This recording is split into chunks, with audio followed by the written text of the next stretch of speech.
Right, that was 2 minutes. That was a 2-minute round of a fight. Thank you for coming today. I took part in a fight in August as part of my research for this lab. For this lab, I'm looking into inquiring into the body, and I'm also curious about the body, the experience of going through an event and finding ways to present a physical experience. Because I think, and I was reading about inquiring into the body, and there are many ways, and I'm really curious about it as an object, as something that can be trained and modified, which is kind of what we are now. We look at our body as something to be fixed, as something to be dressed up, to be trimmed down or shaped. And I'm interested in that. And I also think about different layers on how to look at the body, the phenomenon, the sensations that go through, and looking at the body from a semiotic perspective and placing it in staging, and the contextual layers of body. So yeah, thus began my body inquiry, and through a sport, and that's a 1-year experience of my time spent in a fight gym. And this was, what you saw was a 2-minute round where I got beaten up. Time.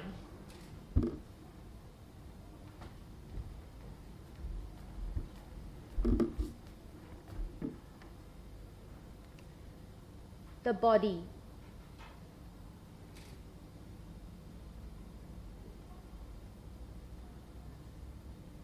Fingers,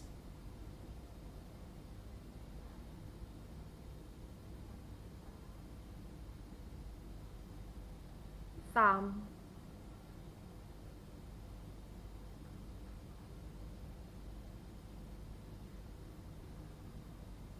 palm, fist, forearm, knuckles,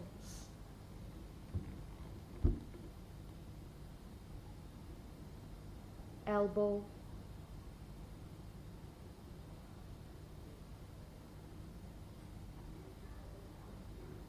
shoulders, bicep,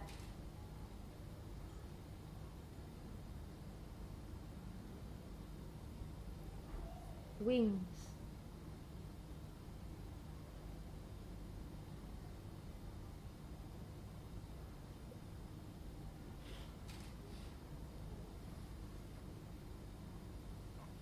hand,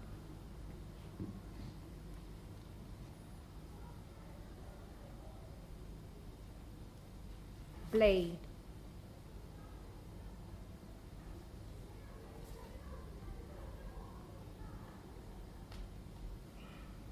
neck,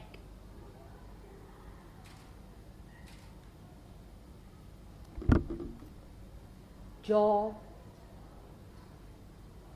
face, toes, ankle, feet,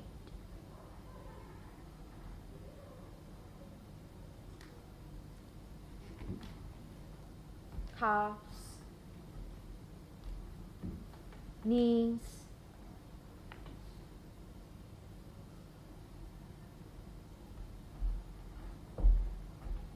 thighs, hip,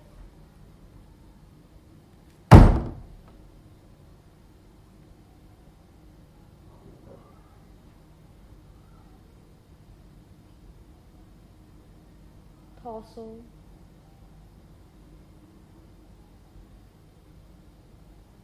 spine,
I started going to the gym every day for about, I think since last November.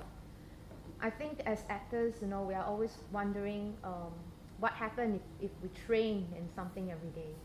So I'm curious about what if I put in a daily practice into a sport or into a practice, and how that can change my body or not. And I think it became like a secret performance. Every time I go there, I feel like, okay, I'm going for rehearsals and I'm working, so that became a way for me to look at art practice, but through a daily life routine. And I don't know if anyone knew, but I felt like I was acting. I think that helps when you feel like you're an action star. It helped me be punch better. But now that the fight is over and now that, I think the motivation is a little bit lower. Well, the gym is actually, I went to a couple of gyms. I went to 3 gyms. I was just gym shopping because I was really curious, because initially we're just playing with wrestling, and I thought I want to pick up a fight vocabulary. So I went to a couple of gyms, but the gym that I stuck to is the one down the road. It's near Hong Lim. It's up a shop house, and it's quite exciting, because every time you go there, right, you pass by Hong Lim Park and there'll be all this like riots, not riots, but protest and petition, and you feel like you're part of a social action and cultural action at the same time, a physical action. So yeah, it's quite cool. And I remember Pink Dot was going on, and I was there punching. I was like, yeah, I'm there. And you walk up, it's on top of a shop house, and it's grimy and it's dark. You do get that feeling that, it's that dodgy vibe whenever you go to a gym. to a fight gym. And it definitely doesn't look like it's a place where people are there to, I think people are there to lose weight, for sure. That's probably one of the main reasons. But once you put on the reps and you have the gloves, you do, it changes, you feel quite cool, and I think that helps. The demographic of the gym is, I think, a lot of students and expats. I think actually the gym culture feels like it's definitely a middle class culture. I think when you're rich enough, that's when you join a gym for someone to take care of your body instead of just running or swimming by yourself. And before you enter, you are already greeted by the smell of sweat and leather, and you hear this this breath, because you're supposed to exhale when you throw a punch. And you enter, right, and it's a very small gym actually. It's like a shophouse size, and it's actually started up by a SEA Games boxer, and they're very young, they're in their 20s, and you can really feel the enthusiasm they have for the sport. And so you see newspaper clippings, punching bags, and motivational quotes. Everywhere you turn, you are reminded you have to work hard. And I think, yeah, one of my favorite one is everyone got a plan until you get punched in the face. So that stuck with me. Time.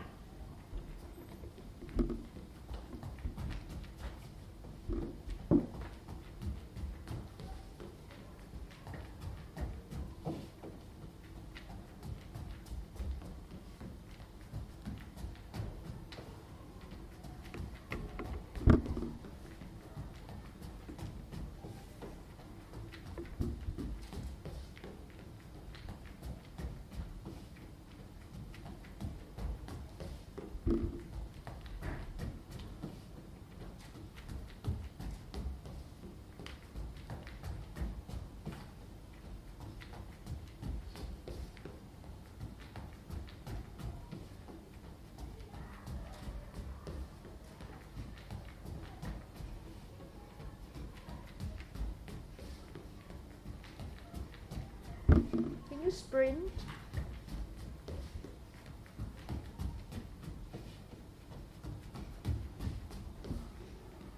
Time.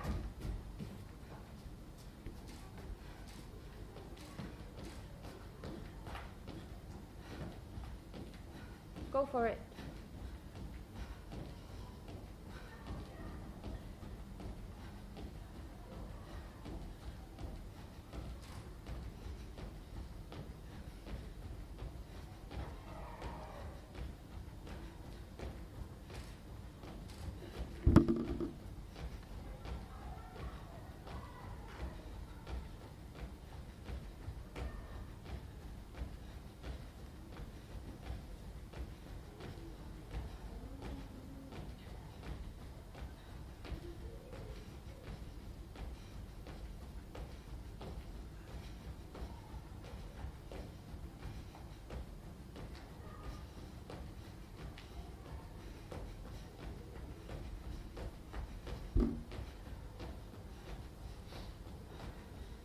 Time.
Time.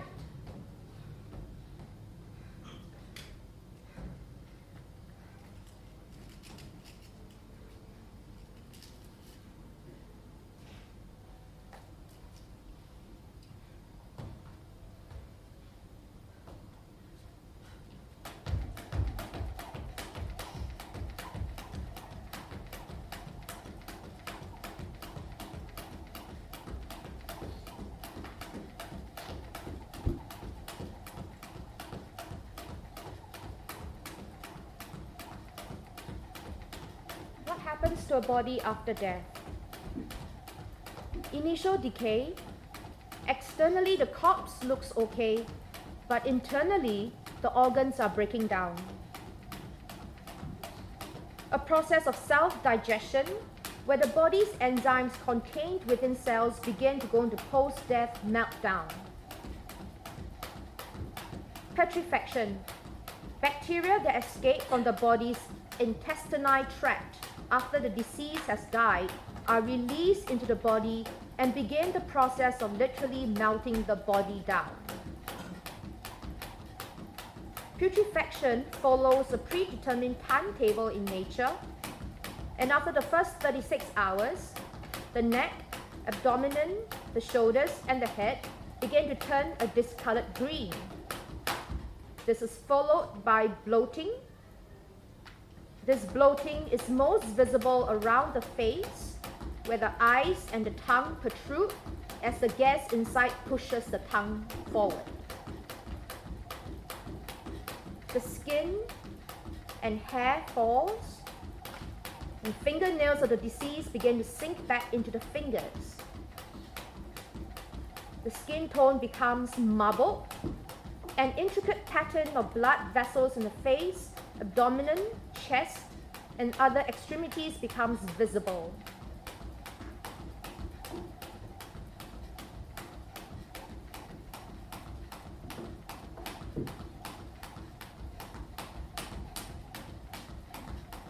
As the process reaches its conclusion, the body will now be almost black-green, and the fluids, known as purge fluid, will drain from the corpse. This happens normally from the mouth and the nose.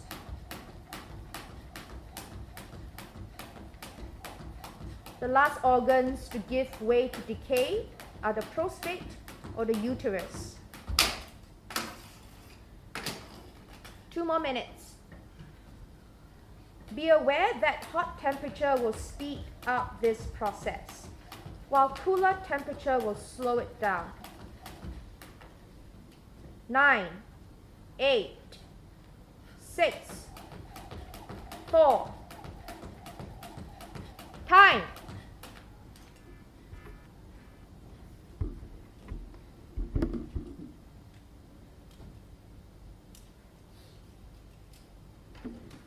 Why do I feel this sense of urgency, these thoughts of death? I note my family health history, how they are coping with illness, with aging. I am being morbid, I am being melancholic, I am being realistic. After all, it might be tomorrow or the day after. There is no time for boredom, indifference, bitterness, emotional gains. Time is not to be wasted. Journal entry, June 2014.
A fighter can hold her muscles, but she is also her reflexes.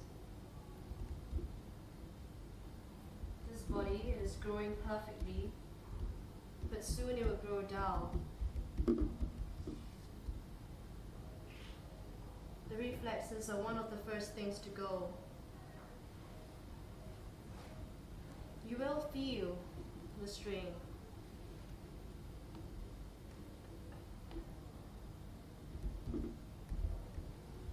You used to have speed and finesse, and you used to never get hit. Now you have knee surgery, fractured hands, broken bones, and weight problems.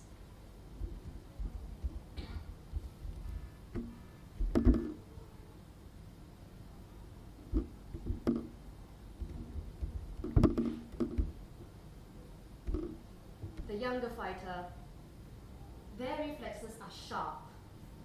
Their hands capable of moving is a blur. The human body is something to be molded and used.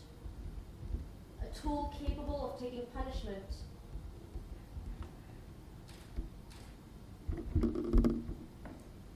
The eccentricities of the human body.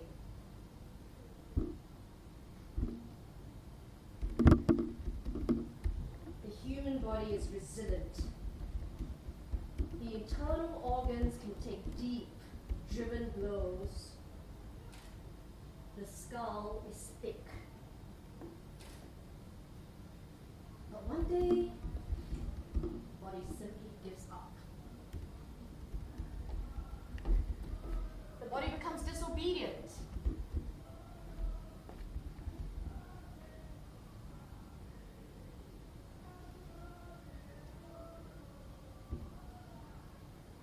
It fails.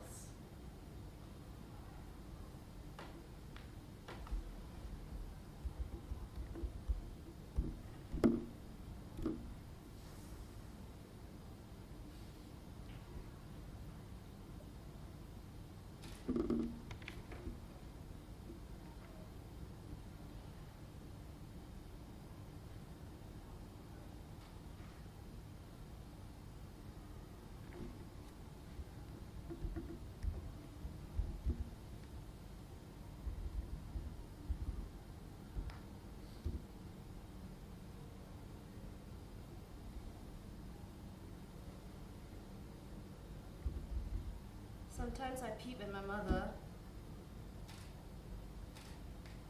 have a look, and I can't help but observe how she's changing.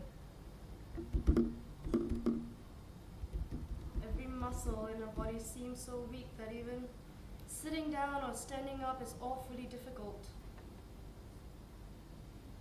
She's not sick nor ill.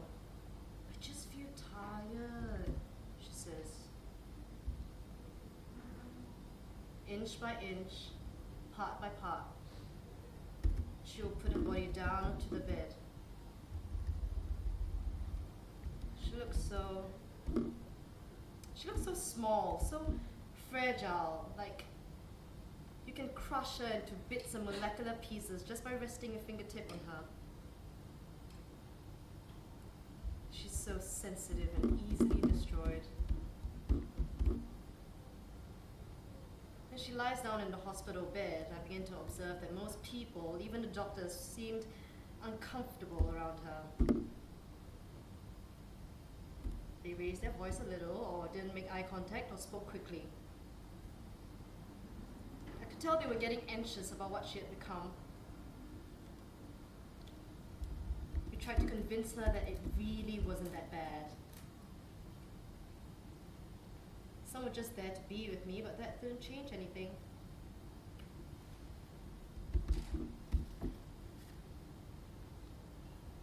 We are surrounded by death. It is a daily fact of life.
Move around.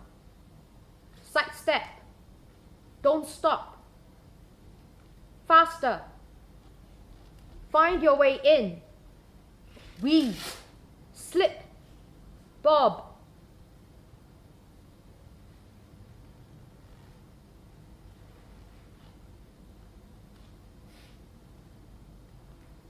The straight line is strong and the wobbly line is weak.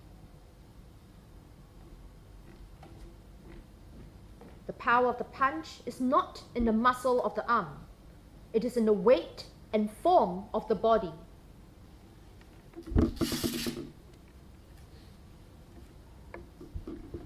Turn your hip into it.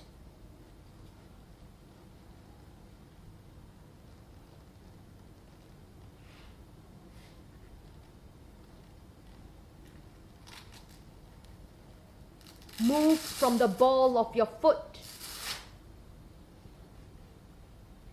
Collect energy up the side of your body. Send the punch out. Elbows in. Hands up. Protect yourself.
Tuck your chin in. Look up. Look up. Never look down. Look up, especially when you're down. Never look down.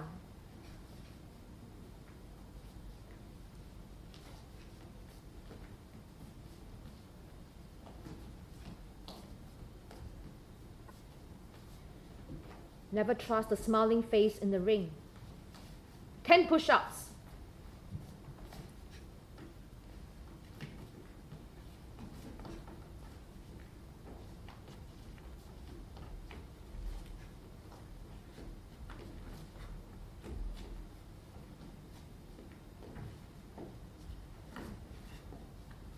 You need to twist your hips. Punch through the bag, not just at.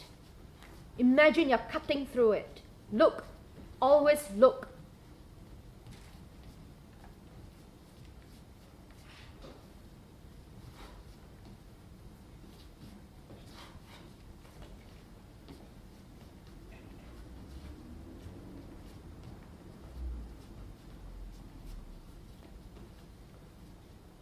Don't just fight for me. Fight for yourself.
1, 1, 2,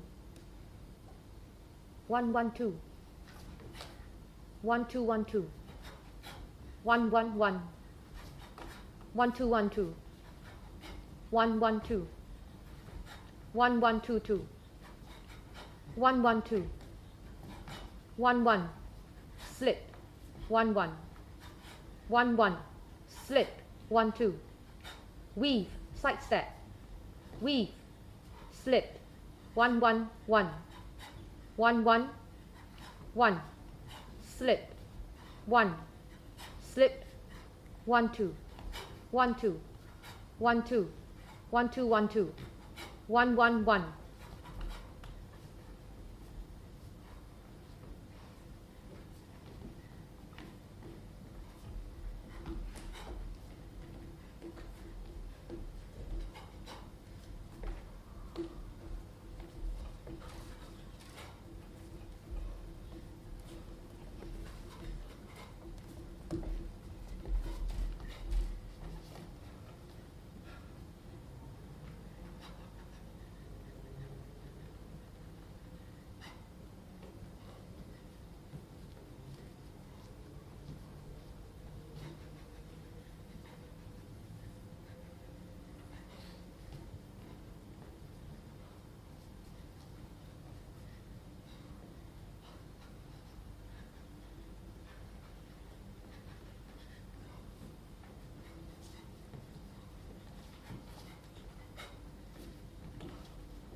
I remember the first time I threw a punch. I was at the gym and dance music was pumping in the background. I felt like I was at a dance party doing a ridiculous dance, pumping my fist, clenching my fist like an angsty teenager, a war cry, more like a bad shouting kung fu movie. No one was laughing except for me. I felt like the kangaroo in some children's book. The boxing kangaroo! I saw my fist outstretched in front of me and I cannot imagine that I could hurt anyone or anyone could hurt me with just that. With just these hands. And then we hit the bags and I felt like my arms were like branches, like twigs, so stiff, so weak. I just went for it as best as I could, but the coach was like,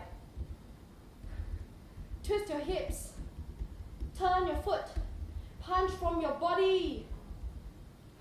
I just felt like a tree, steady and unyielding.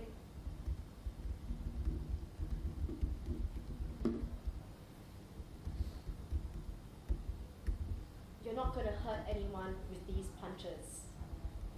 My watch is louder than your punches. Punch like you mean it. But I have no anger, no enemies, no ambitions, no family, no lover, no ego, no body, nothing. I have nothing to fight for. And in that nothingness, I loved how my body is moving. And in that, I suddenly feel alive.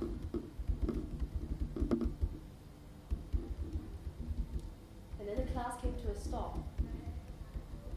I was drenched and I felt like I just went through a baptism rite.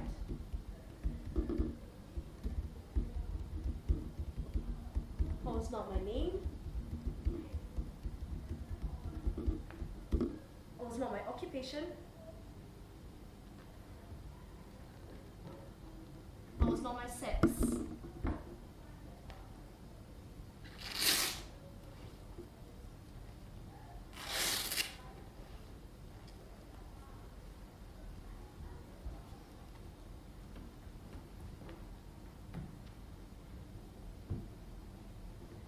I am my body. My mind is quiet for the first time.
honestly, this project actually started because I wanted to kill my mother.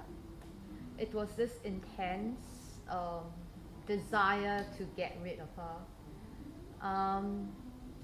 It's like I will peek at her because you can't look too obviously, but you observe and how her face change, her eyes and the belly and the arms and her hair is turning silver, and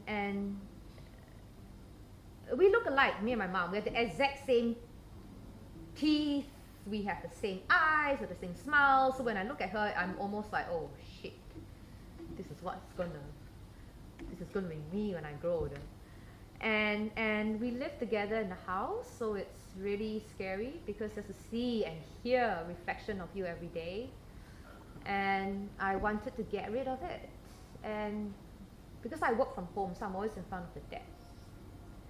So it's always this idea that I'm not my own woman and I needed to kill her, otherwise I will become like her. And yeah, so I mean that was the genesis of this act, of this desire to explore violence in a project. She's not really aging, like, you know, like things that, but she gets repetitive, I think.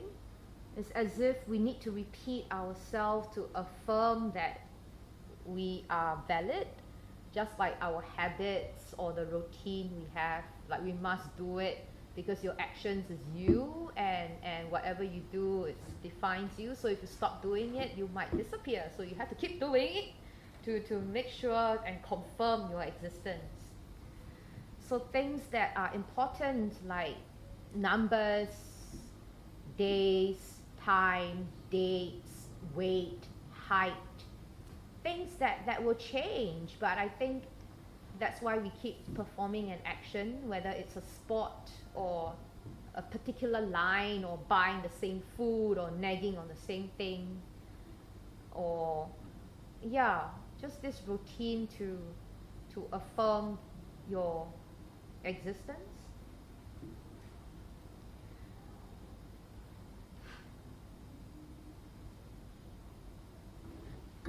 Yeah, so she's not the naggy type, not the control freak type, but yeah, I just want to kill her because she didn't trust me.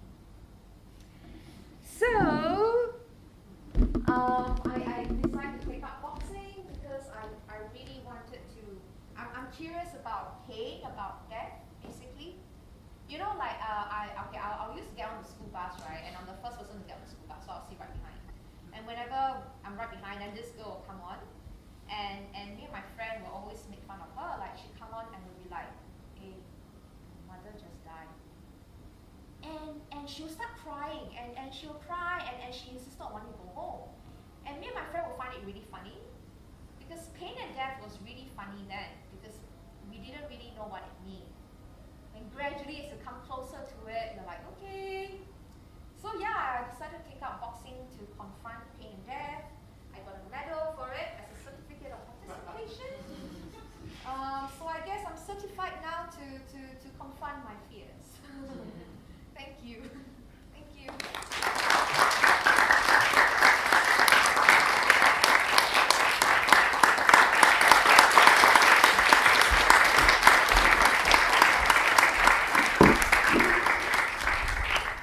Come back! So yeah, that's my presentation. I think Tim will be here with me.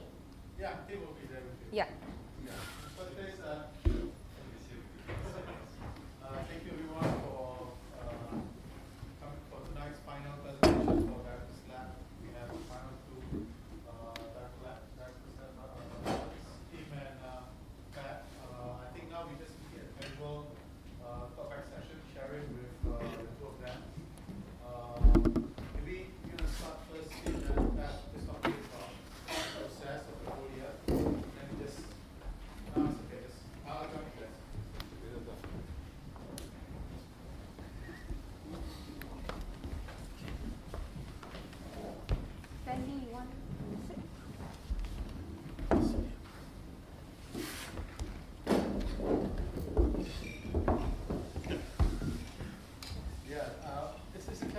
so maybe you guys want to just start talking about your process. Go here and then.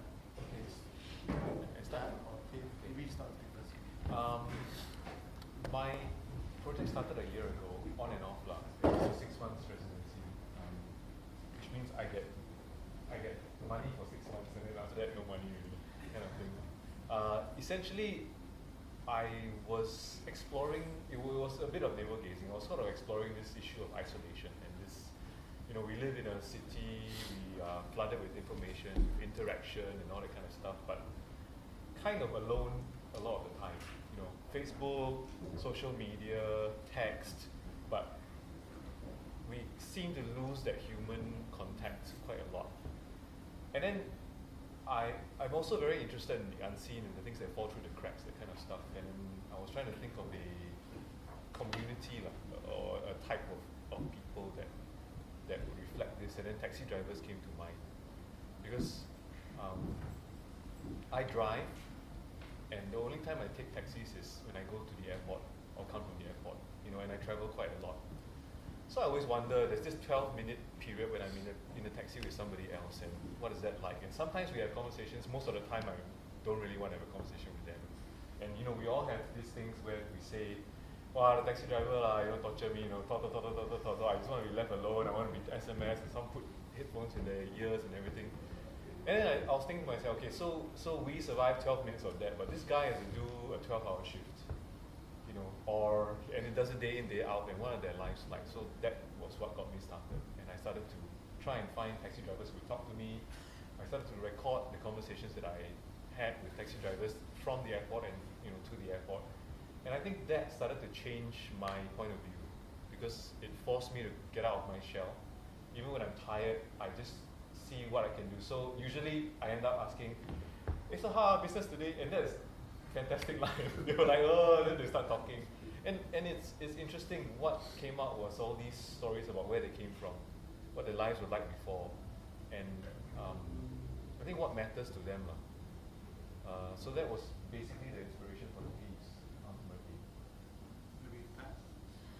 I think mine's no longer research phase, but it was very much about the body, and I decided to pick up a new sport, which I think everything that I went through was kind of what I shared just now.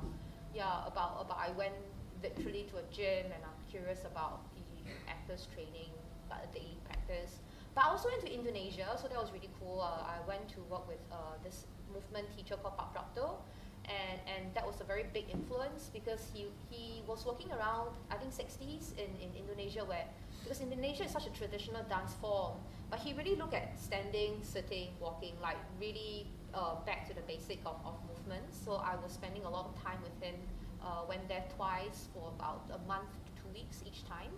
And so it became, it was really difficult, to be honest, because I feel like this lab, as much as it's directors, but I'm also seeing for myself that directing a piece of work and creating your own material is really different. And I think I've accepted the fact that I'm actually creating my own material, which took me a while to notice the difference. And that's quite tough because you are looking to yourself a lot, which I think it's what it's good for. But I think it's also I think we end up finding our own community to have a bit of dialogue with. That was basically. But my presentation will be in March next year. So this is more of to sum up what I am looking at in terms of research. Should we have, does anybody have any questions or feedback or anyone of that? Very serious, like. Yes. So change the code. Maybe I'll just, I don't know, any thoughts? Because I can just spill so much this. When we talk about being your mother, Yeah. I was, I almost like relate, but I know what you mean. I feel that sometimes when because you impose yourself on the people around you sometimes. And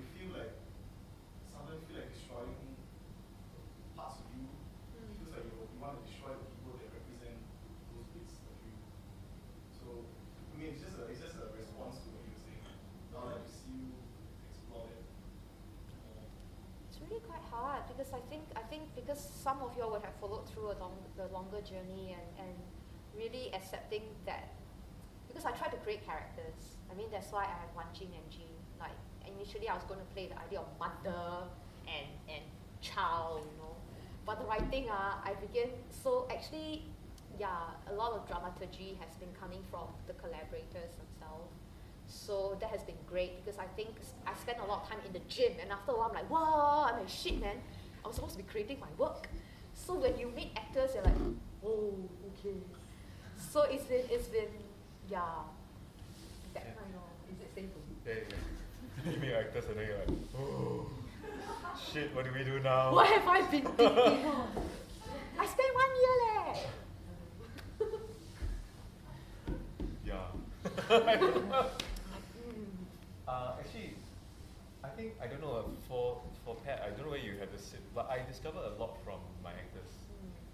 We took like a devising process and made a choice. I had a lot of friends, so a lot of people would, I'll just meet for coffee and talk, and out of that get some wisdom and some ideas and things. And then somebody asked me the question, actually I think it was Wan Jing who asked me the question, said, have you exposed them to the text yet? And this was very, very early, back in July or August when I first started rehearsals. And the thing about Singapore is we are very busy, right? Nobody has time for anything. Everybody got to earn money, things are expensive. So get rehearsal time is very difficult. So it was literally like once a week we might get one person, then 2% here, then three, you know, it's hard. So she asked me, said, have you exposed them to the text? And I thought, fuck, that's a good idea. Maybe I should do that early on. So I did. I started giving them pieces of text and giving them assignments. Essentially, it was to force them to read the text. And that will give me an idea what other people feel, because I'm already very close to it. You know, I talked to these guys, I recorded, somebody helped me transcribe, I listened to it. I have a certain, and of course I have empathy for it because it's my area of interest, but what about other people? And then they started to give me their thoughts and their responses, and then they started to build from there, another piece, another piece, another piece, yeah. And so.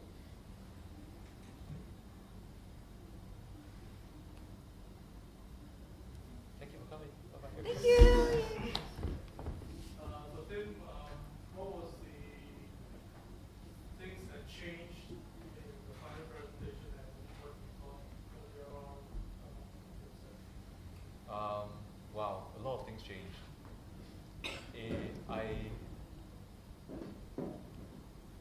I originally started with the idea of having something that was very interactive. And in my first artist sharing, I got somebody from the audience to sit on stage with me. And I replayed sort of that kind of moving image, like what you might see if you're walking on the street or in a taxi kind of thing. And then some music in the background, like music, but it's classical. And then I had a conversation with this person, but the audience only hears that person's voice. They don't hear me. So they see me sitting there with a microphone, but it's going to headphones in his ear and he's talking. So it was this one-sided kind of thing. I think I just wanted to explore what it would do to the audience and what it would make them feel. And so they told me that, of course, part of it, they were like, what's going on? Some people felt frustrated. Some people started making the conversation up in their own head. And then the other half was literally, I played one real conversation that I had with the taxi driver from the airport back to my home, 10 minutes, with nothing. So no visual, it was just black and a light on an empty chair. And what I wanted to explore then was, I guess, in terms of theatre, what we need to keep us engaged. I deliberately picked a conversation that was not particularly interesting. It didn't have some big, rags to riches or riches to rags kind of story. It was really very mundane. And he talked about how he was a Chrysler driver, and he talked about how Chrysler very difficult because it's more expensive. Nobody wants to take, and he's thinking of going back to Mercedes. And then I said, "Oh, you've been driving Mercedes?" He said, "Yeah, I drive Mercedes." He said, "Drive very, very long already." Then we started talking about the different generations of Mercedes, square lamp to round lamp to don't know what to do. So it was really like mundane. And at the end of it, when the conversation finished, I just picked up this camera and I took a picture of the audience. as a memento for me lah. So that was my exploration of real people and putting it in a sort of a fake space. Because the first conversation was live, but it's actually very fake. The second conversation is fake, but it's actually very real.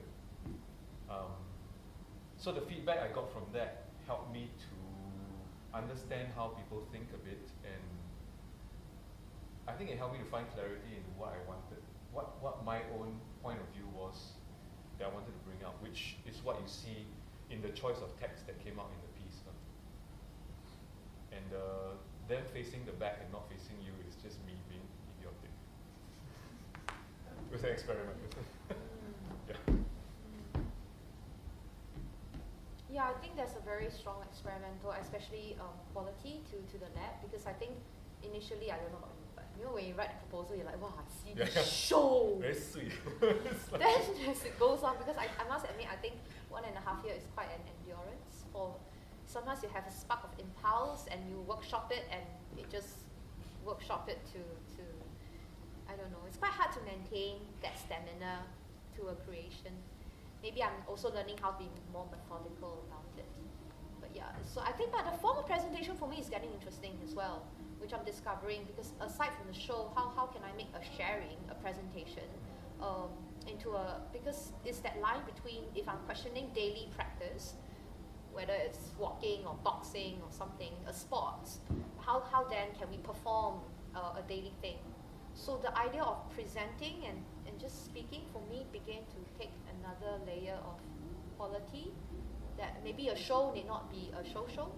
Because I think Pak Prato, he talks a lot about the different performance and stage, like dining table as a stage, theatre as a stage. So when we went there, it was really just move around the garden, then show, okay, we just perform in the temple gates or in the market, you know, it's very, for him, the idea of performing can be anywhere. So then, yeah, it's also relooking at constraints and stuff like that. Question, so thoughts? Not very well formulated. Something about hobby and then using hobby to make artwork.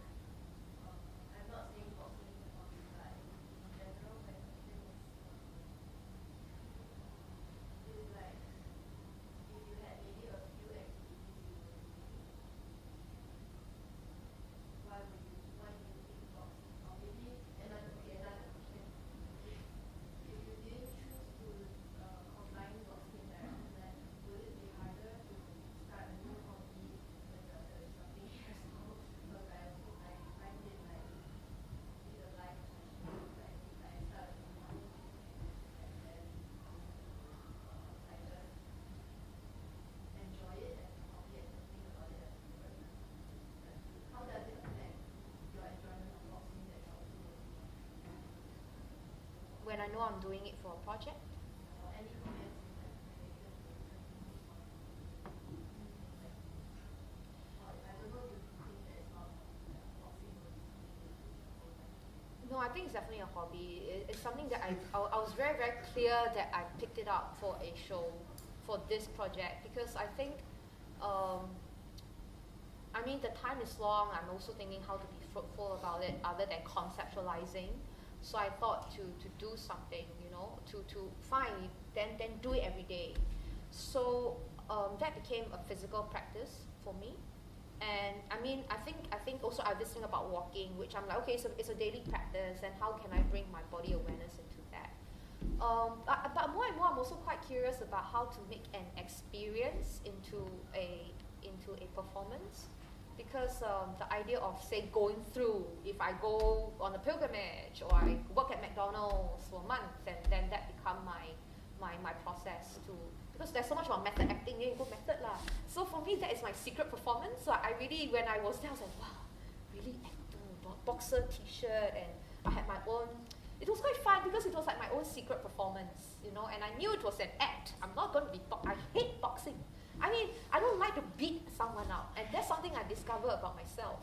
So, yeah, so for me, that was all an act. So it's quite mind-fucking in a way. You're like, wait a minute, this is for a project and I'm acting, but coming in as a performer.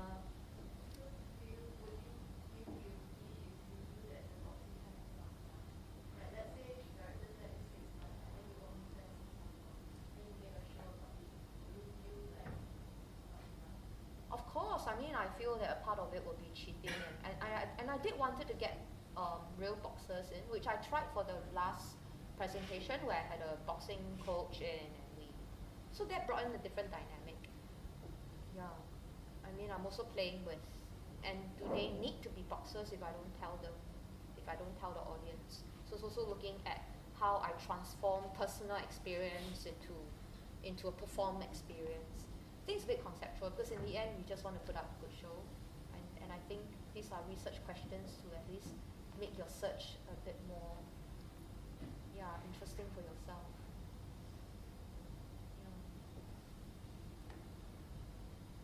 Because I think in the end a show, I mean, we can have a fast way to it, we can also yeah.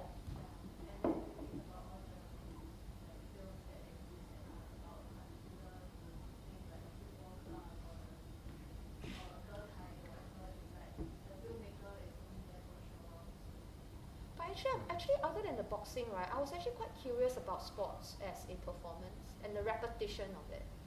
Like, I mean, Jean was running for one, but I'm wondering also if I can just make a show where they just jump and punch and run. I mean, that's also what the performativity of sportsmanship. Yeah, that's something that I want to, don't know, maybe,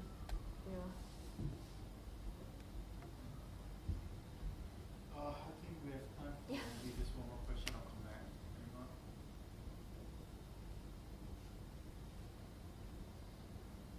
No? You guys got any last words or feedback question for the audience or anything? No? No? Okay. It'll be a very long conversation. Yeah. It's a long night. I think thank you very But much. I want to thank, sorry. I just want to thank Wan Jing and Jean because they, and Farah, and Chuan. No, because I think it's such a solid, like, it can get very wanky, so without people who actually give you the time and patience, so I just want to thank you. Yay! Thank you.